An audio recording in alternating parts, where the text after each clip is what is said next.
So Bob, I thought we could talk about marketplace in a little bit, but we've been using the theme reimagine, reinvent real estate, and I certainly think that resonates across all the different property types, particularly office. But maybe a little bit background on Zeller, and we can dive into the office piece to start.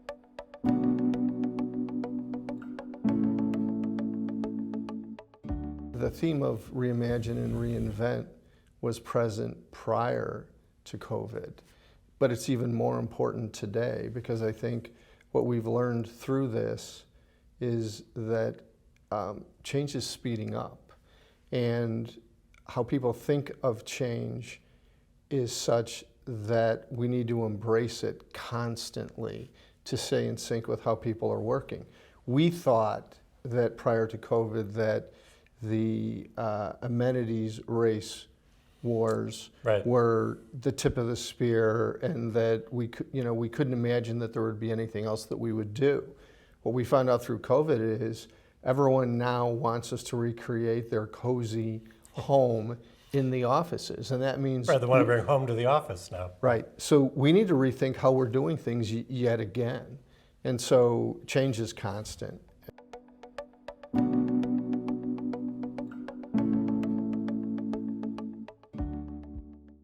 So you talk about amenities. So some of it's flexible workplace, the outdoor areas, bringing in the 5G Wi-Fi, letting people spread out, lobby, tenant space, other parts of the building. When you look at the tenant amenities, what in your mind has changed a little bit? What are the tenants saying to you, we want this instead of that? Back in the day, and this goes way far back, we thought providing a concierge was cutting edge because we were providing a hotel-like experience for the office tenants. Yep. And I think people want more today. They want to be engaged in a way where we're entertaining them, or we create the environment where they can be entertained, where they can relax. I had a conversation with some architects last week, and they talked about having 5 different places to work for every person.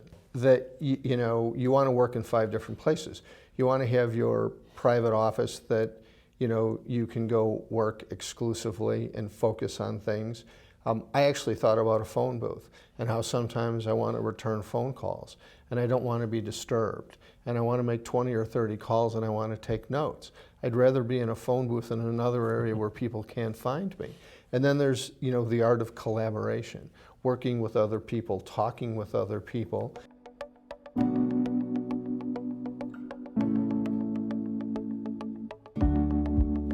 So I have to ask, Wrigley Building, something that you've been intimately involved with for a long time, 430 North Michigan across the street. So very different properties, but they have their own appeal. So how do you differentiate that between those kinds of buildings in a market like that? Well, first, you start by taking a look at in what submarket does the building fit, and what type of tenants does that building normally attract. And then you try to go to the drawing board and try and figure out what are the things that we can change, that we can broaden the appeal, right? And so, by example, not specifically the Wrigley Building, but another building we own up in Minneapolis, corporate investors got into this habit of every office corridor and every floor that you stopped on needed to be exactly the same.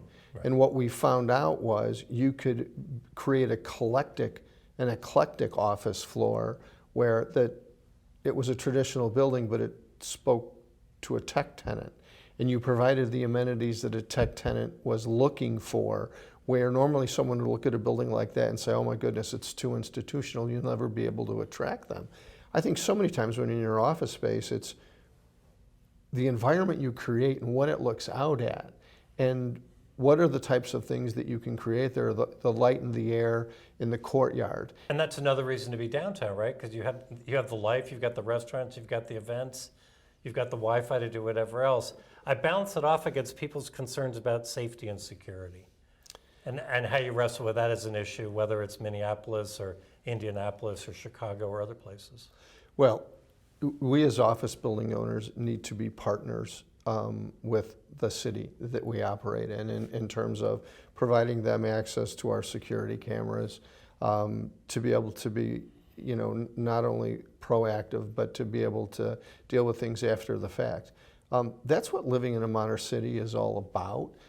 I think we're safer when we're all down there together.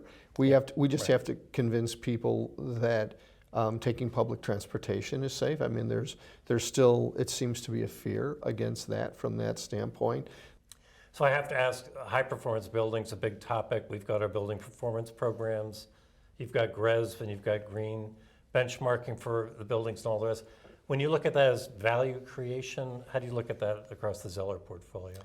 GRESB is really important for institutional investors, and it's becoming more and more important.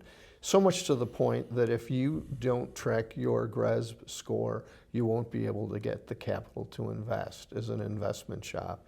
I think it creates a lot of goodwill and good for the owners that are doing that, because they're paying attention to what the younger generations, the millennials and the Gen Zs want.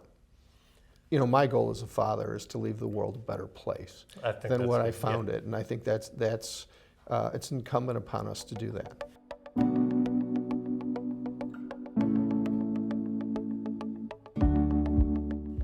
So maybe we can finish up on another topic, which is workforce. I'm probably going to get the title wrong, but you actually have a recruiter, I think, now In-house, yes. as part of your team in-house. Yes. So when you look at workforce and finding talent and developing that talent, what are you thinking? That's a big part of what you're working on. Well, so much of, I think, what so many of the companies had to do was rethink how they approached that piece of their business. It's about recruiting in such a way that you become more active in social media. You get stories about how your organization pays attention to things like GRESB, celebrates things like GRESB, celebrates things like ZDIC, the Zeller Diversity and Inclusion Committee, right? Where we are proactive as an organization and we put those messages out. We know that all of the younger people are looking for their next new job on LinkedIn, and vice versa. We have a recruiter that's looking to find people that are ideal for our organization through social media, and that same way there. We have to invest in these people. We have to make sure that we create an environment that they see as welcoming. What are you looking forward to as you take over? You've been very active up till now, obviously, but I'm curious as what your focus is, things that you're really looking forward to. As I've gotten older, I have found that it's really important to truly listen. And what I mean by that is I find that that's a gift. Too often when we have a conversation with someone and someone tells us something that we don't want to hear, we stop listening and we start thinking about how we're going to respond to them. Right. I think being a good listener is the best way that I can be a good to very good chairman of BOMA International, so I can make sure that we're in sync not only with our membership, but what's going on in the marketplace, so we can continue to be the leader in the built space. That's great. Thank you very much. Thank you, Henry. I really appreciate it.